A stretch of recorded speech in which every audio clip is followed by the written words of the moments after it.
हर कुछ सालों में जब भारतीय हिमालय में 5000 मीटर पर बर्फ पतली होती है तो एक झील अपने मृतकों को बाहर निकालती है। सैकड़ों कंकाल सतह पर आते हैं, खोपड़ियां, पसलियां, टखने की हड्डियां जो पूरी तरह संरक्षित होती हैं। इसे रूपकुंड कहते हैं। ये लोग कौन थे और ये सब यहीं क्यों मरे? मैं 1942 की पहली रिपोर्टों की कल्पना करता हूँ। एक ब्रिटिश गश्ती को हड्डियां मिलती है और वे गुप्त आक्रमण के बारे में घबराहट भरी फुसफुसाहट करते हैं, पर युद्ध उत्तर नहीं था। दशकों तक विज्ञान चला, कार्बन डेटिंग, डीएनए, आइसोटॉप्स। कहानी और भी अजीब हो गई। टेस्ट से कम 2 अलग-अलग समूहों का पता चला। एक दक्षिण एशियाई व्यक्ति कई हजार साल पहले मरे थे।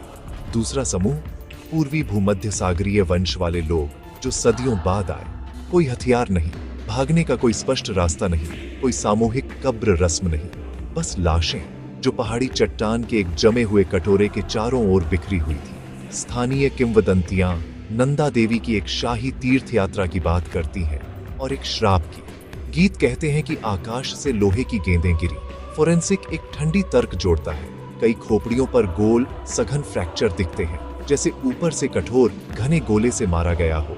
क्रिकेट गेंदों के आकार के ओलावृत्ति के पत्थर, ऊंचाई पर, तेज और घातक। कल्पना करो कि तुम सफेद तूफान में फंसे हो, कहीं छुपने की जगह नहीं। झील का किनारा ही तुम्हारा एकमात्र आश्रय है और आकाश एक हथौड़ा बन रहा है। यहाँ एक मोड़ है जो ज्यादा लोग नहीं जानते। ये झील समय में जमी हुई एक त्रासदी नहीं है, ये एक स्व उद्घाटन अभिलेखागार है। मौसमी पिघलाव पुराने अवशेषों को ढीला करता है, नए तूफान दूसरों को हटाते हैं।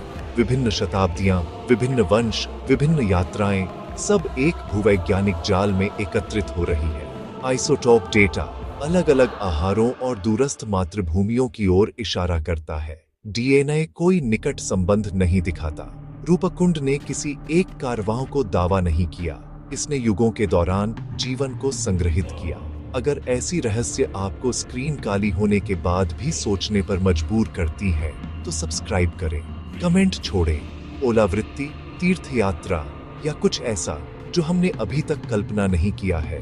और अगर आप अगली छिपी सच्चाई को उसी पल जानना चाहते हैं जब वह फिर से उभरती है, तो उस बेल को टैप करें। सच क्या है? ये रहस्य आज भी अज्ञात है।